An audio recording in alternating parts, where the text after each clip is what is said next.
지난주 성령 강림 주일에는 성령이 너희에게 임하시면 너희가 권능을 받고 땅끝까지 이르러 예수 그리스도의 증인이 된다는 말씀을 들었습니다. 오늘은 성령의 권능과 성령의 충만함을 받는 방법에 대해서 한번 살펴보도록 하겠습니다. 삼일째 하나님의 크신 은혜가 함께 하시기를 주님 이름으로 축복합니다.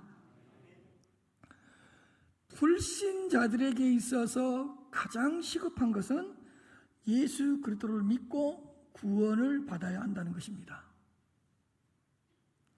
그런데 하나님의 자녀들에게는 성령께서 이미 내주하고 계십니다. 그러나 우리 주님은 성령의 권능을 받으라고 말씀하셨습니다. 오직 성령으로 충만함을 받으라고 명령하십니다.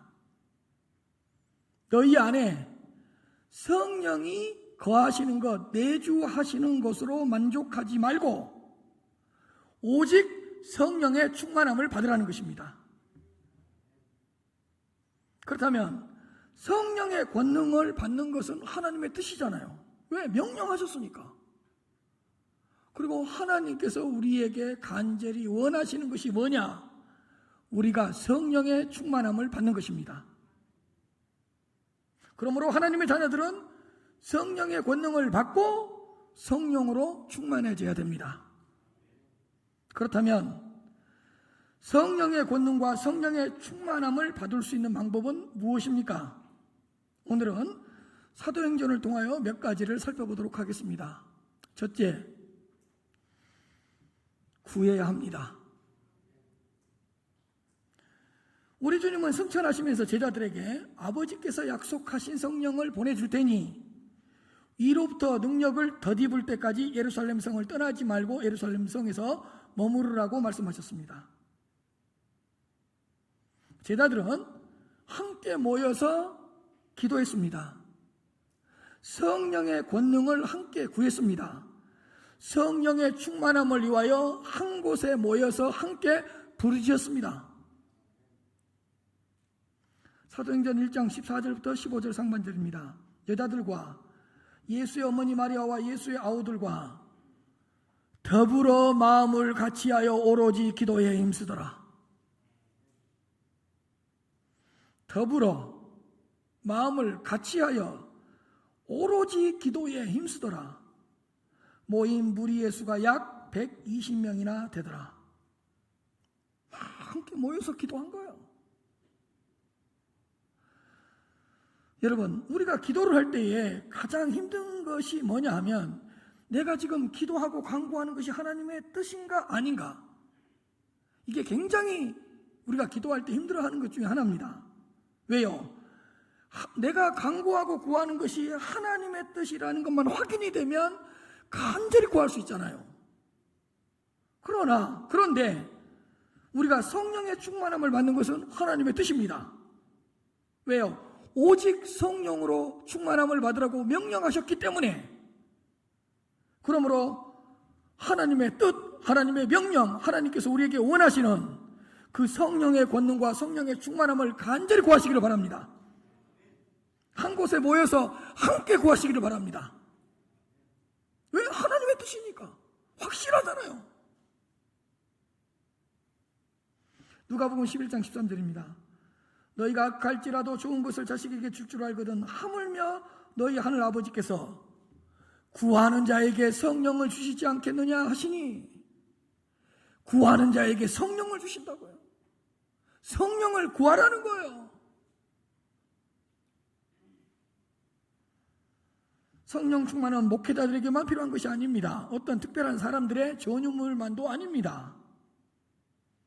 하나님의 모든 자녀들은 성령의 권능을 받고 성령의 충만함을 받아야 합니다. 하나님은 말세에 하나님의 영을 모든 육체에 부어주시겠다고 약속하시고 말씀하셨습니다.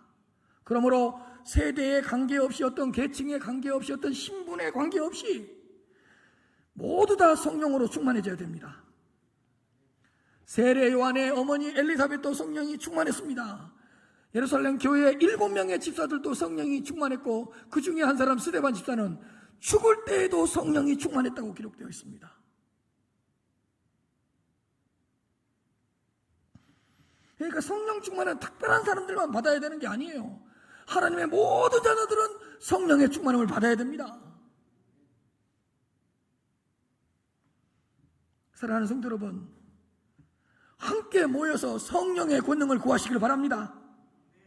구하되 믿음으로 구하십시오. 믿음으로 구하는 자들에게 성령의 충만함을 부어주실 것입니다. 절박한 심령으로, 목마른 자의 심령으로 함께 모여서 구할 때에 우리의 심령과 우리 큰은혜 교회 이에 성령의 권능과 성령의 충만함을 주실 줄로 확신합니다. 구해야 돼요. 두 번째로, 순종할 때 성령을 주십니다. 순종해야 합니다. 순종해야 합니다. 하나님은 순종하는 자녀들에게 성령의 권능을 부어주십니다. 하나님의 말씀에 아멘 아멘 하면서 순종하는 자들에게 성령의 충만함을 주십니다. 하나님의 말씀 앞에서 나를 쳐 복종시키고 내 욕망을 쳐 복종시키고 내 성품을 쳐 복종시키면서 하나님 말씀 앞에 순종하는 자들에게 성령을 물붓듯이 부어주십니다. 오늘 본문 사도행전 5장 32절입니다. 우리는 이 일의 증인이요 하나님이 자기에게 순종하는 사람들에게 주신 성령도 그러하니라 하더라. 순종하는 사람들에게 주신 성령, 그러니까 순종하는 자들에게는 성령을 주신다는 거예요. 불순종하면서 어떻게 성령 충만할 수 있습니까? 순종하지 않으면서 어떻게 성령을 구할 수가 있습니까? 순종하는 자들에게 주신 성령인데,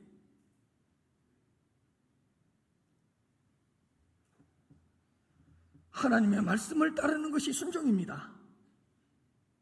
모든 해를 감수하면서 하나님의 말씀을 지켜내는 것이 순종입니다. 손해를 볼 수도 있고 많은 것을 잃게 될 수도 있지만 끝까지 하나님의 말씀을 지키면서 순종하는 것이 진정한 순종입니다. 그 말씀을 지키면 뭔가 손해를 볼 수 있어요. 그 말씀을 지키면 나이가 무엇인가를 잃어버릴 수 있어요. 그럼에도 불구하고 지켜내는 것이 순종이라고. 말씀 앞에서 내 자신을 낮추고 겸손하게 하나님의 말씀에 순종하는 자들에게 성령을 부어주십니다. 사도행전 1장 4절부터 5절입니다. 사도와 함께 모이사 그들에게 분부하여 이르시되 예루살렘을 떠나지 말고 내게서 들은 바 아버지께서 약속하신 것을 기다리라. 요한은 물로 세례를 베풀었으나 너희는 몇 날이 못되어 성령으로 세례를 받으리라 하셨느니라. 우리 주님 분부하시고 명령하셨어요. 떠나지 말고 기다려라. 너희는 몇 날이 못되어 성령으로 세례를 받을 것이다. 그러니 떠나지 말고 기다리라고 명령하셨습니다. 제자들은 예루살렘 성을 떠나지 않고 기다렸습니다. 우리 주님의 말씀에 순종했습니다. 며칠 동안 기다렸냐? 승천하시고 열흘 동안 기다렸습니다. 그런데 승천하시고 열흘 동안 다 순종하고 기도하고 있었는데 열흘째 되던 날 오순절 성령의 충만한 역사가 일어났습니다. 순종하면서 열흘 동안 기다렸을 때. 그런데 열흘째 되던 날 성령의 충만한 역사가 일어났지만 9일째 되던 날까지는 아무런 역사도 없었고 아무런 징조도 없었고 아무런 표징도 없었어요. 5일을 기다렸는데도 아무런 일이 일어나지 않는 거예요. 8일이 지났는데도 순종하면서 기다렸는데 아무런 일이 일어나지 않는 거예요. 그러나 9일째 또 순종하고 10일째 순종했을 때 오순절 성령의 충만한 역사가 일어났습니다.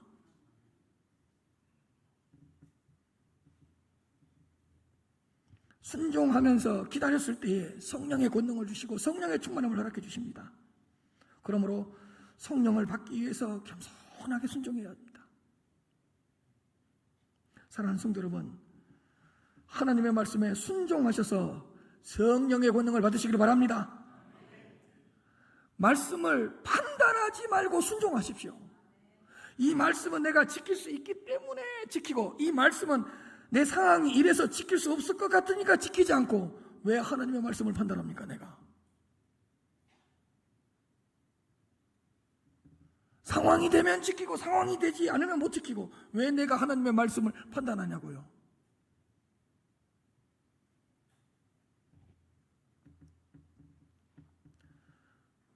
바리새인들이 있었습니다. 바리새인들은 어떤 자들이냐? 딱 바리새인들은 하나님의 말씀을 읽어요. 그래서 지킬 수 있는 건 지켜요. 이거 내가 지키기 어려운데? 하나님의 말씀에서 그 말씀을 없애버려요. 바리새인들은 하나님의 말씀을 판단하면서 지켰다니까요. 이 말씀은 읽고 내가 지킬 수 있으니까 지키고, 이 말씀은 지키기가 어려워요. 그러면 그 말씀을 하나님의 말씀에서 없애버리는 거예요. 그래놓고 자기들은 하나님의 말씀을 다 지켜냈다는 거예요. 이게 바리새인들과 서기관들이었어요.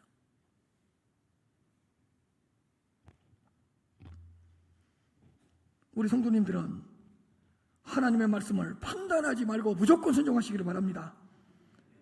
하나님의 말씀 앞에서 육신적인 생각, 인간적인 계산 그만하고 하나님의 말씀을 지키는 것을 최우선순위로 생각하시기를 바랍니다. 좌로나 우로나 치우치지 말고 순종하십시다. 왜요? 하나님은 순종하는 자들에게 성령의 권능과 성령의 충만함을 주십니다. 순종하는 자들에게. 셋째로, 말씀을 들을 때 성령을 부어주십니다. 말씀을 들어야 됩니다. 하나님의 말씀을 들어야 됩니다.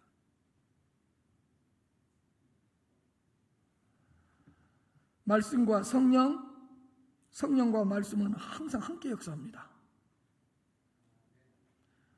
말씀과 성령은 절대로 분리되지 않습니다. 말씀이 선포되는 곳에 성령의 역사가 있고요, 성령의 역사가 있는 곳에서는 항상 하나님의 말씀이 함께 역사합니다. 왜냐하면 하나님의 말씀이 성령의 감동으로 기록되었기 때문입니다. 성령의 역사가 없는 말씀은 인간의 말에 불과하고 그냥 글자입니다. 글자.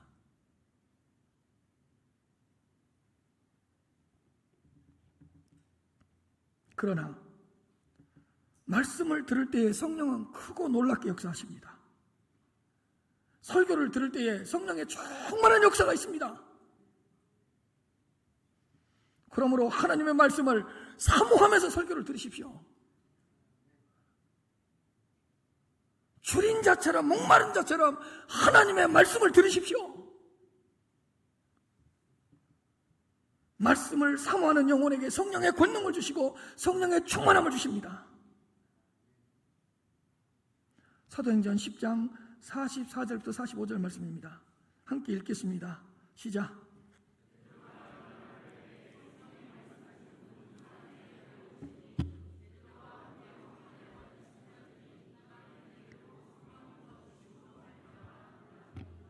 예?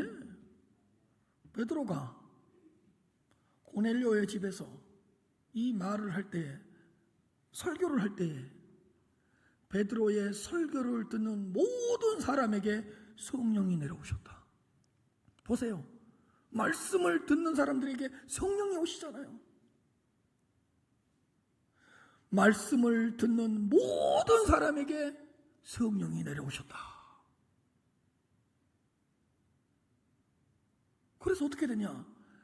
베드로와 함께 온 할례 받은 신자들이 어떻게 이방인들에게도 이렇게 성령을 부어주실 수가 있냐? 어떻게 이방인들이 이렇게 성령의 충만함을 받을 수 있냐? 깜짝 놀래버린 거 아니에요.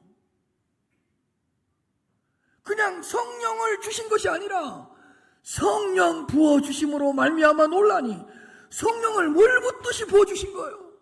성령의 충만함을 주신 거예요. 하나님의 말씀을 듣는 자들에게. 그러니까 깜짝 놀란 거예요.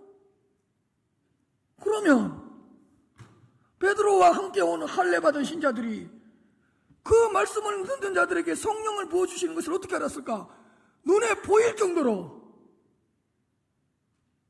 그들이 눈에 보일 정도로 성령이 임하는 것이 보이고 성령 충만이 보이니까 깜짝 놀란 거 아니에요. 얼마나 강력한 성령의 역사가 있었으면 그곳에 있는 할례받은 신자들이 놀랐겠어요. 보십시오. 말씀을 듣는 모든 사람에게 성령을 부어주셨다 그러잖아요.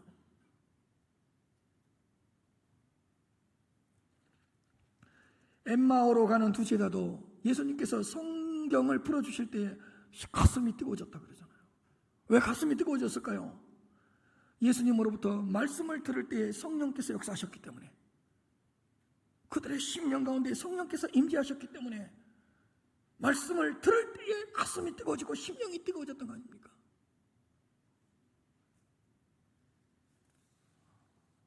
아니, 제가 설교할 때 한 명이라도 성령의 불이 임한 것 같아, 한 사람이라도 뛰쳐나가야 될 거 아니냐고.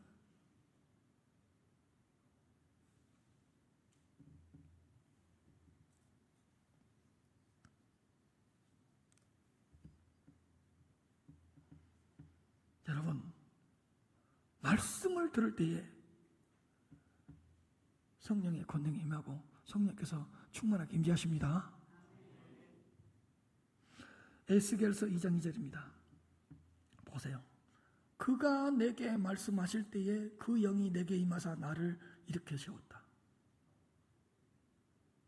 하나님은 말씀하시고 에스겔은 그 말씀을 들을 때 하나님의 영이 내게 임하사 나를 일으켜 세워주셨다.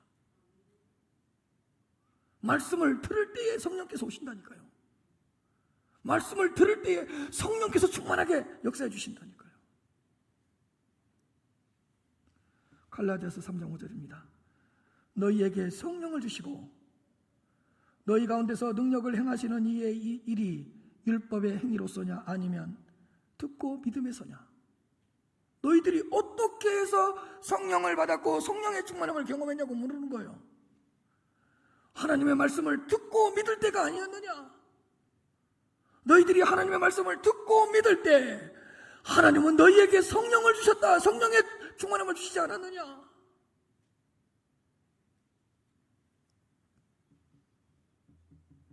하나님의 말씀을 듣고 믿을 때에 성령을 주십니다. 하나님의 말씀을 듣고 믿을 때에 성령의 권능과 성령의 충만함을 허락해 주십니다. 지금 이 시간 이 설교를 듣는 성도님들에게도 성령의 권능을 주십니다. 지금 이 시간 이 설교를 들을 때 우리 주님께서는 성령의 충만함을 허락해 주십니다. 그래서 예배를 드리는 것이 중요합니다. 왜? 예배를 드릴 때 우리는 하나님의 말씀을 듣고, 우리는 예배를 드릴 때 하나님의 말씀을 읽고, 우리는 예배를 드릴 때에 하나님의 말씀을 듣고 믿지 않아요. 그래서 하나님은 예배 시간에 가장 크게 성령으로 역사해 주십니다. 여러분, 예배 시간에 성령님은 가장 크게 임재하시고 가장 놀랍게 임재하시고 가장 놀랍게 하나님의 성령을 부어주십니다. 그래서 예배 시간이 중요한 거예요. 여러분,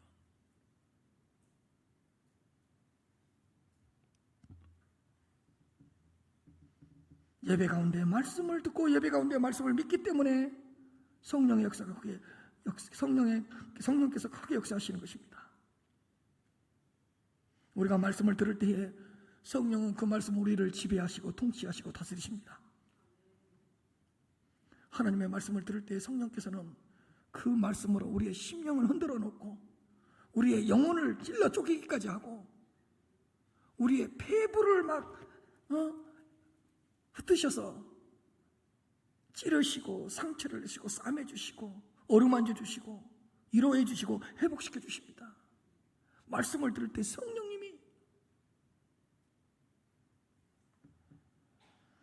그래서 여러분, 말씀을 들을 수 있는 귀가 열려야 돼. 말씀을 들을 수 있는 귀가 열려야 돼.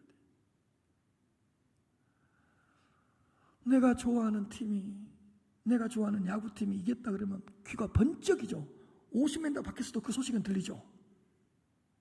내가 좋아하는 하나가 이겼대. 그러면 막 귀가 번쩍이잖아. 막 그 스포츠에 대해서는 막 귀가 막 모든 스포츠에 대해서는 암송하지 않고 외우려고 하지 않아도 귀에 막 팍팍팍팍 박히잖아요. 아, 우리 목사님은 하나 팬인가 보다. 아니에요. 예를 든 거예요.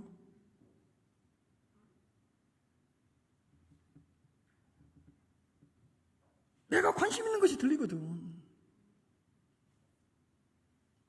근데 우리는 말씀을 들을 수 있는 귀가 열려야 돼. 왜? 말씀을 들을 수 있는 귀가 열리고 하나님의 말씀이 들려질 때 성령께서는 충만하게 역사해 주십니다. 귀가 열려야지 하나님의 말씀이 들려지고 성령께서 충만하게 임재해 주신다고. 사랑하는 성도 여러분, 하나님의 말씀을 들을 때에 성령의 능력을 받아들이시길 바랍니다. 사람의 말로 받지 마시고 하나님의 말씀으로 받으셔서 말씀을 들으면서 성령의 충만함을 경험하시길 바랍니다. 지금 이 설교를 지금 나에게 주시는 말씀으로 들으십시오. 나에게 주시는 하나님의 음성으로 받아들이십시오. 바로 그때 성령은 권능으로 찾아오시고 성령은 충만하게 역사해 주십니다. 말씀을 들을 때.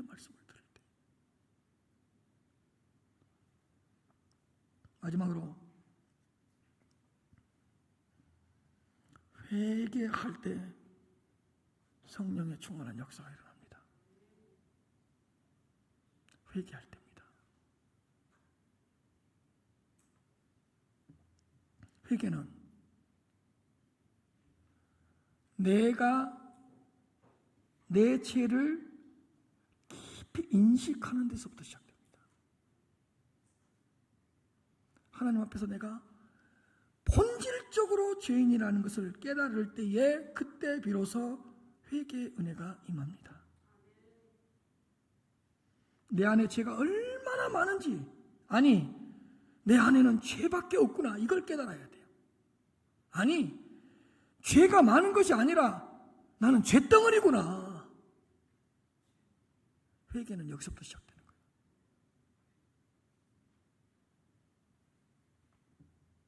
아, 내가 물을 마시듯이 죄를 짓고 있었구나. 아니, 내 죄가 먼지보다 많았구나. 아니, 내 죄의 깊이는 바다보다 깊었었구나. 내 죄를 쌓아놓는다면 하늘까지 쌓아도 부족할 거야. 내가 이 정도로 죄를 많이 지은 죄인이야. 아니, 나는 숨을 쉬는 것만큼 죄를 지었던 것 같아. 내가 이렇게 죄 가운데 있다는 것을 깨닫는 것으로부터 회개가 시작된다고요. 여러분, 내가 정말 죄인이라는 것이 깨달아지잖아요. 내가 무서워져요. 자, 예를 하나 드릴게요. 여러분들 옆집에 30년 동안 감옥에 살다 나온 사람이 여러분들 옆집이에요. 살겠어요? 그 극악무도한 죄인이 내 옆집에 살면 내가 살겠냐고. 못 살죠. 무서우니까. 그러면 내가 하나님 앞에서 평생 동안 감옥에 살 수밖에 없었던 죄인임을 깨달으면 내가 무서워져. 내가 뭔 짓을 할지 모르니까. 이 정도로 깨달아야 돼. 감옥에 20년 살다 나온 사람이 내 옆에 있으면 무섭다니까요. 그럼 나는 태어날 때부터 죄인이었는데 태어나서 죄밖에 지은 것밖에 없는데 내 자신이 얼마나 무서운 존재인지 내가 알게 된다니까. 내 자신이 무서워진다니까요. 그리고 내 자신에게 내가 찾으라고 절망하게 돼요. 왜? 죄밖에 없으니까. 내가 죄인인데 나에게 무슨 희망이 있겠어요?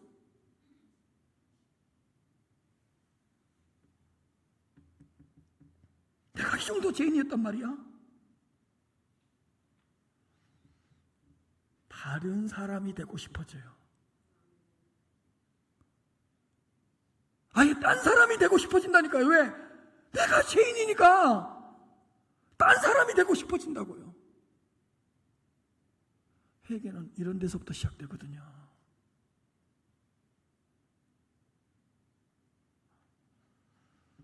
제가 예를 하나 드릴게요. 제 경험이에요. 내 죄가 딱 깨달아졌어요. 그리고 내가 하나님 앞에서 극악무도한 죄인이라는 걸 깨달았어요. 그리고 내 죄가 너무 많다는 걸 깨달았어요. 세상에 있는 모든 맛은 다 떨어져 버려요. 한번 생각해 봅시다. 여러분들이 내일 큰 죄를 짓고 감옥에 들어간다고 생각해 봐요. 밥이 넘어가요? 입맛이 있어요? 살맛이 있어요? 내가 내일 30년, 40년 감옥에 들어가야 돼. 살려고 감옥에 들어가야 되는데 저도 마찬가지예요. 내가 죄인이라는 게 깨달아지니까 밥맛이 없어져 버려요. 입맛이 없어져 버려요. 아니, 살맛이 없어져 버려요.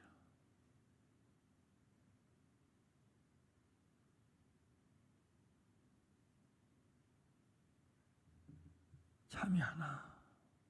왜? 지금이라도 하나님께서 진노하시고 심판하시면 나는 죽어야 되니까.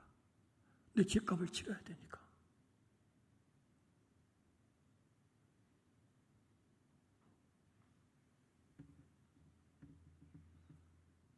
내가 무서워지고 하나님의 심판이 무서워져. 지금이라도 하나님께서 나를 심판해버리면 어떻게 되지?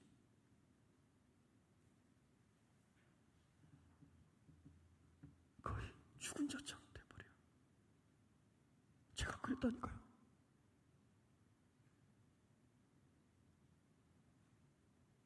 그러나 그것으로 끝나면 안 되죠. 그러나 내가 죄인 중에 괴수라는 것을 깨달았을 때 비로소 그때 누가 보이냐? 예수 그리스도가 보여요.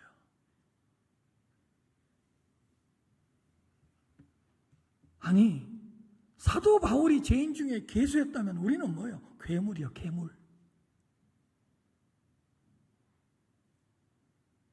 나는 괴수고 나는 괴물이었구나. 이 사실을 깨달을 때 그리스도의 십자가가 보이고 그리스도의 죽음이 보인다니까요. 왜? 내 스스로 죄의 문제를 해결할 수 없으니까. 이 세상에는 내 죄의 문제를 해결해 줄 수 있는 어떤 것도 없으니까. 그때서야 그리스도가 보이고 예수부터 십자가가 보인다고요.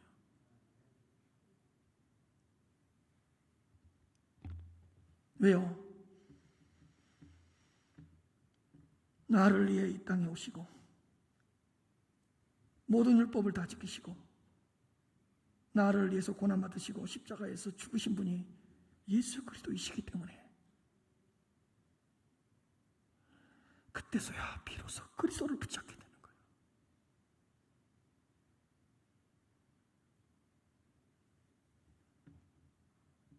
예수 그리스도께서 모든 의를 다 이루시고 나를 위하여 모든 죄의 값을 다 치르셨다는 것을 내가 믿고 확인하고 그때서야 그리스도를 붙잡고 그리스도를 바라보고 그리스도를 믿는 거예요. 그것이 회개예요.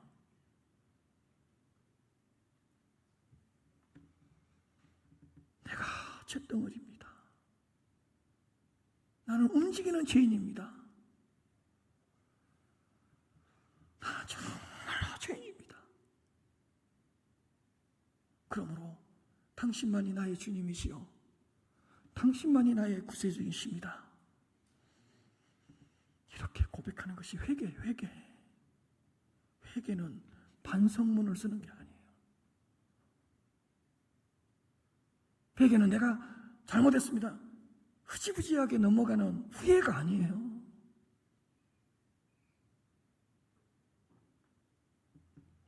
내가 죄인임을 고백하고 오직 그리스도의 십자가만 보일 때까지 내가 죄인이라는 걸 고백할 때 회개가 되는 거예요. 그리고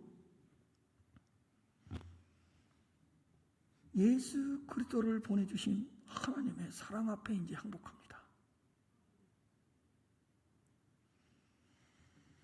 예수 그리스도를 십자가에서 죽이시기까지 나를 사랑하신 그 하나님의 은혜 앞에서 그리스도를 바라보면서 하나님의 사랑 앞에서 꼬꾸라져 버립니다.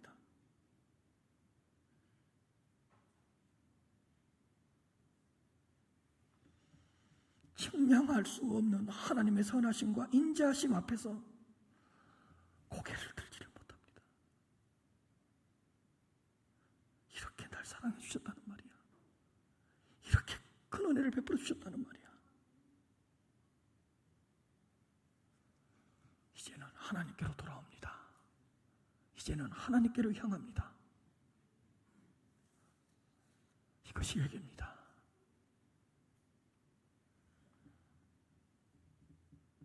독생자를 내어주신 하나님의 은혜를 깨닫고 이제는 하나님의 영광을 위하여 살아가는 것, 그것이 회개입니다. 그래서 그때부터 죄를 미워하는 거예요.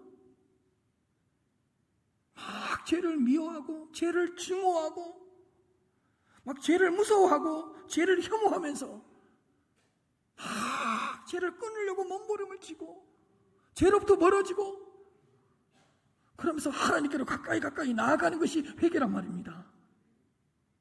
하나님은 이렇게 회개하는 자에게 성령을 부어주십니다.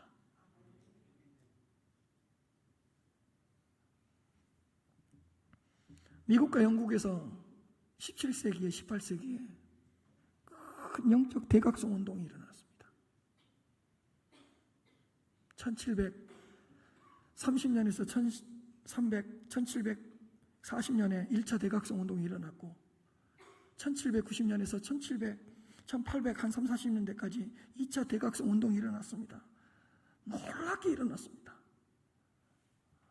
근데 그 밑에 그 기본에는 뭐가 있었는지 아세요? 회개였어요. 회개했어요. 죄에 대해서 회개하고 하나님께로 돌아왔을 때 그 미국과 영국에 놀라운 성령의 역사가 일어나서 그냥 성령이 그냥 소낙비처럼 내리는 거예요. 성령의 놀라운 역사가 일어나서 미국이 바뀌고 막 영국에서 대혁명이 일어나는 영적 대각성 운동이 일어났다고요. 우리나라도 마찬가지예요. 여러분들 잘 모르시겠지만 1907년 평양 장대영 교회에서 세계를 놀라게 할 우리나라에서도 평양 대붕운동이 일어났어요. 어떻게 해서 일어난지 압니까? 이렇게 집회를 하고 있는데 길선주 장로가 공개적으로 자기의 죄를 고백해버린 거예요. 회개해버리는 거예요. 공개적으로 내가 이런 죄를 지었습니다. 내가 이런 못된 짓을 했습니다. 공개적으로 회개해버린 거예요. 그러니까 그 옆에 사람들도 한 사람씩 일어나서 나는 이런 죄를 지었습니다. 나는 내 마누라를 때렸습니다. 나는 선교사의 돈을 훔쳤습니다. 막 회개운동이 일어나니까 한 번도 경험해보지 못한 그 평양 대붕운동이, 성령의 충만한 역사가, 영적 대각성 운동이 우리나라에서도 일어났다고요.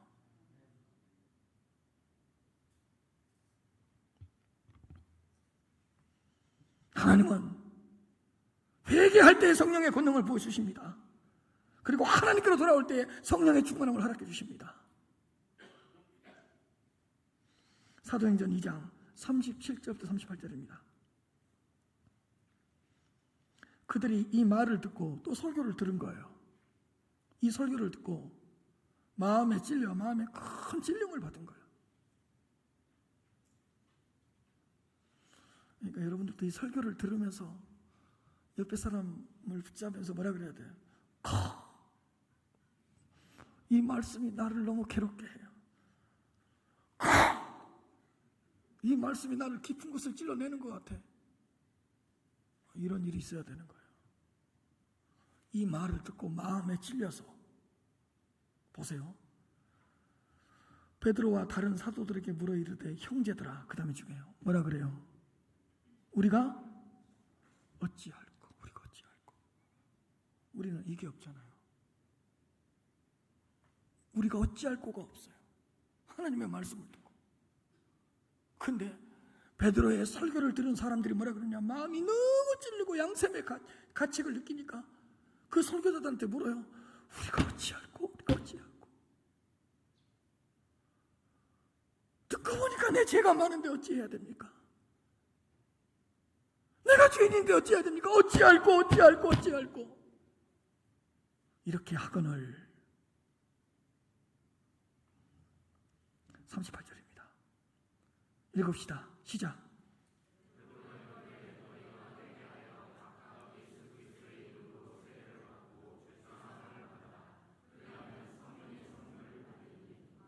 아멘. 베드로가 다시 선포합니다. 너희가 회개하여 각각 예수 그리스도 이름으로 세례를 받고 제사함을 받으라. 그리하면 성령을 선물로 받을 것이다.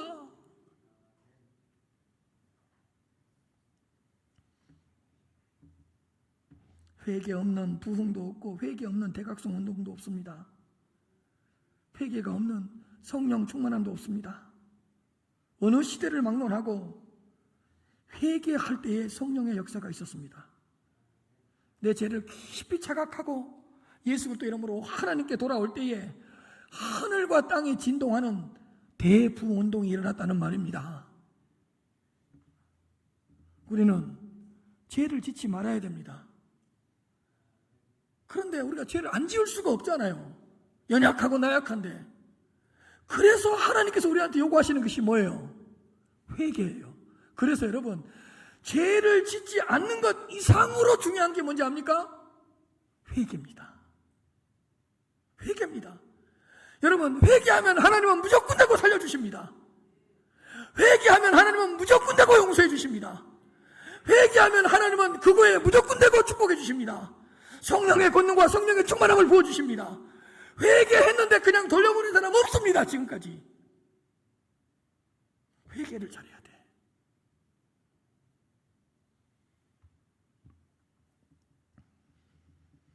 지금이라도 진정한 회개 운동이 일어난다면 우리나라에는 다시 한번 성령의 역사가 일어날 것입니다. 몇 사람이라도 무릎을 꿇고 금식하면서 진정으로 회개한다면 하나님의 영광이 온 땅을 비추게 하는 영적 대각성 운동이 우리나라에서도 다시 일어날 수 있습니다. 사랑하는 성도 여러분, 내 죄를 깊이 깨닫고 예수 그리스도를 찾는 회개의 자리로 나아가십시다. 하나님의 사랑과 하나님의 은혜를 깊이 깨닫고 하나님께로 돌아옵시다. 하나님께로 돌이킵시다. 하나님께로 돌아오면 됩니다. 하나님의 영광이 전부가 되는 진정한 회개의 역사가 일어났으면 좋겠습니다. 우리 모두가 회개함으로써 성령 충만한 역사가 우리의 심령 가운데 우리 교회에 임했으면 좋겠습니다. 물이 바다를 덮음같이 하나님을 아는 지식과 하나님의 영광이 온 세상에 가득한 그 성령의 충만한 역사가 일어나시기를 주님 이름으로 축복합니다.